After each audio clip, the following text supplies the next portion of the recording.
Happy New Year and welcome to 2023. My name is Nilaus, and this video will be sort of a look back on 2022 and a look forward on 2023. So a bit of a reflection and a bit of introspection, and also some sort of looking forward and planning of what we can expect, or what you can expect on the channel moving ahead. First of all, well, this is a 4-year anniversary of me being a full-time content creator. I've been doing content on YouTube here for, I guess, about 7 years now. And for 4 of those, it's been full-time. And I love it every second of the day, and almost every second of the year. The only exception is around this time when I have to do my taxes, but I guess that's just part of it. Let's take a look back at 2022 and see what happened here on the channel, and sort of the things that I found to be most significant over the transition of the year. Well, the first thing that I want to mention is that 2022 was the year that I stopped playing Factorio completely, both on livestream and on YouTube. And that was a major shift for me. Like, I've been trying basically since I started making content to sort of also be able to do other things than just Factorio. I didn't want to be a one-trick pony. I've been sort of saying that, and it's a long journey, and it's something that I can say that now I would say that I am successful, because I haven't played Factorio for half a year, and well, you're still around, so that's nice. That doesn't mean that I'm never going to play Factorio. I'll definitely return when there's something to return to, of course. 2022 was also the year that I more consciously went away from my daily YouTube format. Previously, it was okay to do daily content, because it was mainly sort of unedited, long-form YouTube Let's Plays of Factorio that I was so familiar with that it was easy to just crank out a video every day. But since I've made the changes on sort of the content I create, it also means that each video takes more time, and I'm sort of going with I'm going to present a video to you when I have something to present, and I still want it to be like 4 or 5 times a week. I think that's kind of where I want to end up, because when I wake up in the morning, I want to get to work. So that's kind of how it is, but I don't want to be sort of locking myself in that I must get a video out today. Particularly in the weekends when I have the kids, I am just completely okay with not putting out a video. So I hope that's okay. On the other hand, I'm also putting more effort into each video, and I hope that shows as well. In 2022, I also introduced a new concept, which sort of came about a bit randomly. It was in the spring when there were a lot of sort of interesting games that I just wanted to try out. So I tried out and make a first look video on YouTube, and they actually turned out to be rather successful. And I really enjoyed that way of just taking a game, playing it on live stream, and then the next day doing sort of a summary where I replayed it again on YouTube. But at that point, I had the 4 hours from previous day of experience, so I could more easily guide through and just make a better presentation of the game, instead of just a completely blind this is the first half hour of the game. So this has been something I really enjoyed, and I've sort of in this fall I've sort of more formalized it, and it's something that I definitely want to increase the focus on in 2023 as well, because it was really fun to do it. It's also a great way to get new people to come to the channel, because if you are watching Dyson Sphere or Factorio or maybe Satisfactory, you probably know my channel from either of those. But if there's a new game like Ixion, for example, or Cosmoteer, then that's a way for me to drag new people into the channel, and then they might discover some of the other existing content that I have, or come join the live streams or the Discord. It also is a very good package for me to present to potential publishers and saying, hey, this is how I do new content coverage with a live stream, and the day after a dedicated YouTube video. So that I've been doing that a few times and gotten a few sponsorships in that regard, and it's something that just helps a bit. But I'm not really pursuing it heavily. It's just if the opportunity strikes, then it's great to have this package that you can present.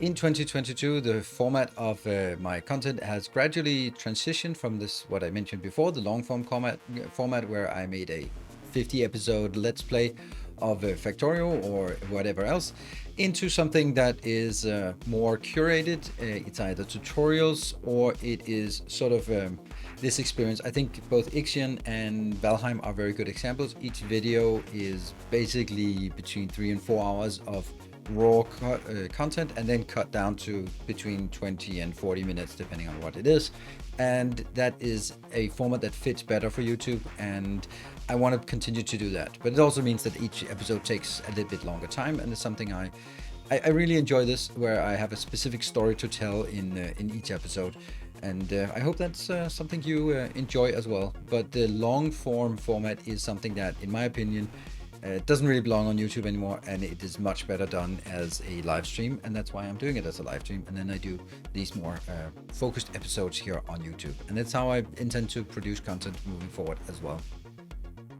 So those were kind of the qualitative changes over 2022. In terms of quantitative changes, well, growth-wise, it has not been a good year.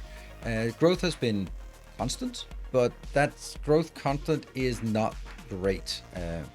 And also views have been pretty much constant over the year here on YouTube and on Twitch as well. So not really any particular growth there, which sucks, of course. On the other hand, you can also say when I say goodbye to something, to my main game like Factorio, and I've also haven't been playing Satisfactory for almost half a year, then it just really maybe it's not so bad that I can sort of leave those things aside and then still maintain the same numbers.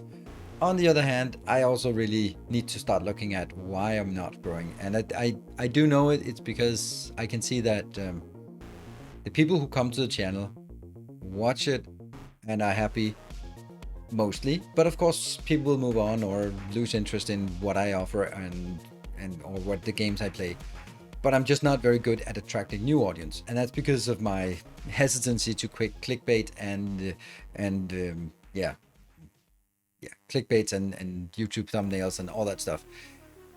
But it kind of has to be done in terms of sort of new games, and this is why I think the first look video is a great way to sort of get people to come to my channel and then see that I have more to offer beyond the YouTube thumbnails. The other and arguably worse quantitative development over 2022 is a sharp decline in the patronage of the channel.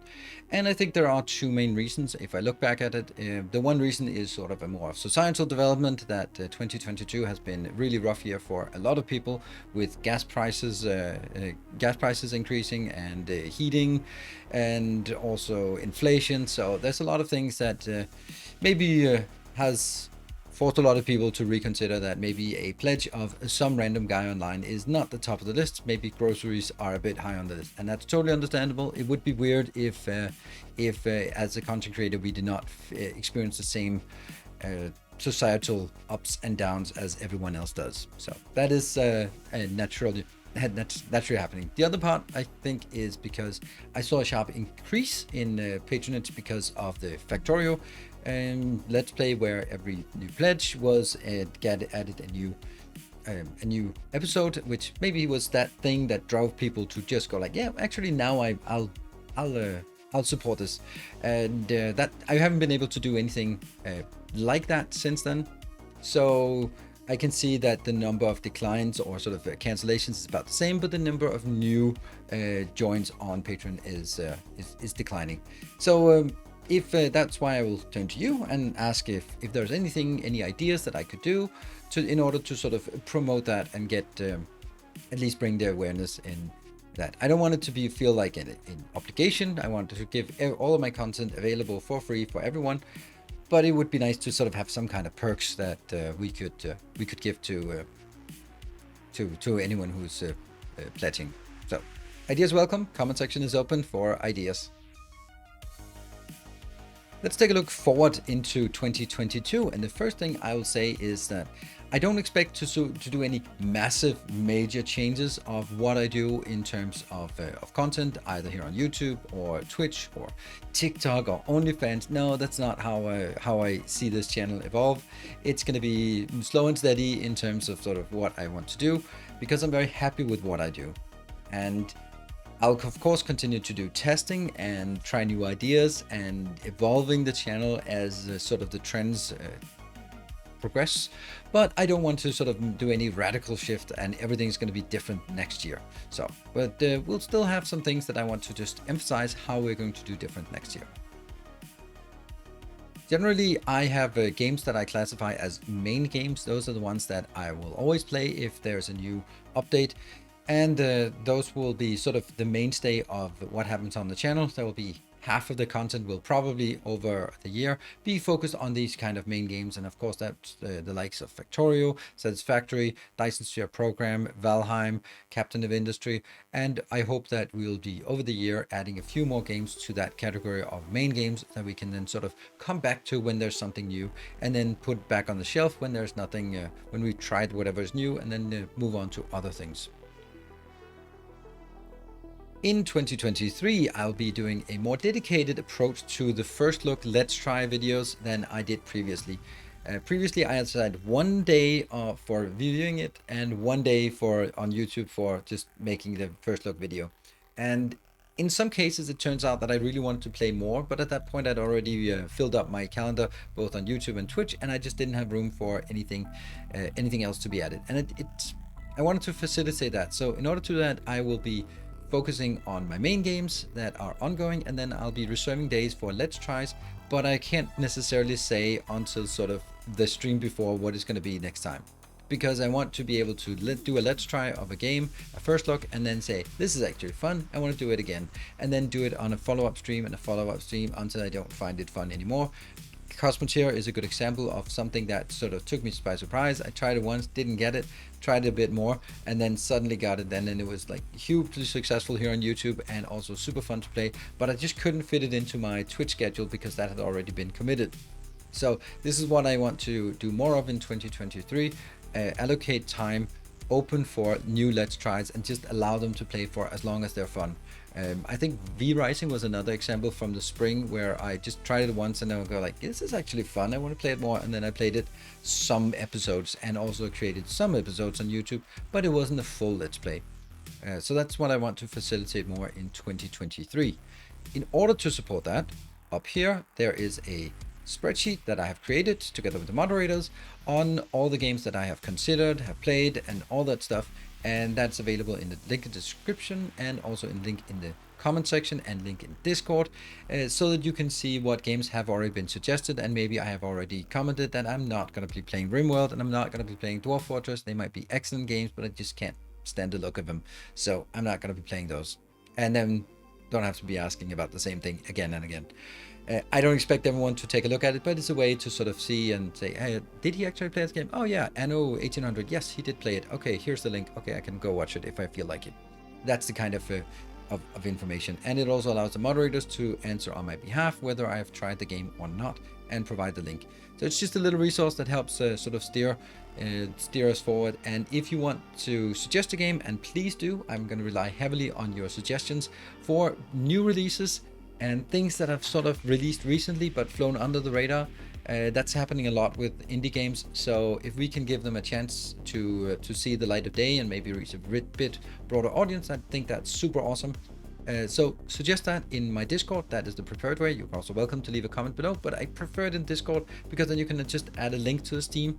If you put a link in the description below, it's just get pruned by the auto mod on YouTube. So on Discord, there is a channel called Game Suggestion where you can link Steam and whatever thoughts and why you think this would be good, or just share whatever game there is, and I'll take a look at it there, and then I'll update the sheet so everyone can see what that I have considered it, and maybe I'm planning to do it at some point. That's a bit of an update on what I wanted to do in 2023. And so I want to just extend my happiest New Year wishes and biggest thanks to everyone who's part of the community. And there are a lot of people who are part of the community in various different ways. So the people here are watching this video and other videos here on YouTube, maybe just casually once in a while, if there's something interesting, it pops up in your recommended feed, joining, or the people who are religiously liking the videos every time. If you remember to subscribe, there's only still half of viewers are subscribed to the channel, but I think that's kind of normal for a YouTube channel of my type. Or commenting with good ideas or bad ideas, or just any encouragement. It's always very nice. I really appreciate that. For the people joining on Twitch, it's absolutely amazing. This is where I really feel that the community part really comes into the forefront. And I know that my schedule doesn't fit with everyone. Maybe you're working, maybe you're sleeping, maybe you're just doing something else and don't have time or interest in joining the live stream. But it is the core of the community is during the live stream, because we can have this direct interaction, and the people who show up regularly, we build a rapport over the years. So super amazing, and it's just really love it and enjoy it.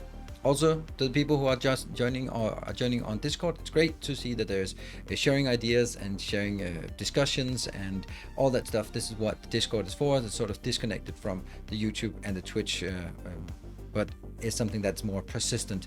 And of course, my biggest thanks is always going to be to the people who are supporting the channel financially, whether that is on a YouTube membership, it's on Twitch with bits or subs, or of course, particularly in terms of with Patreon. This channel is not run by ads or sponsorships. Most channels on YouTube and Twitch are running on ads and sponsorships. Mine is not. It's a small part of it. It is primarily run by the generosity of the community, and it's something I'm extremely proud of, that I don't have to be shilling for random products, but I can rely on the generosity of the viewership to sort of make the whole thing. And I really hope this is something we can continue to do in 2023. So thank you very much, everyone, for who is supporting in whatever way possible. It's super amazing. Thank you very much, and Happy New Year, and have an effective 2023.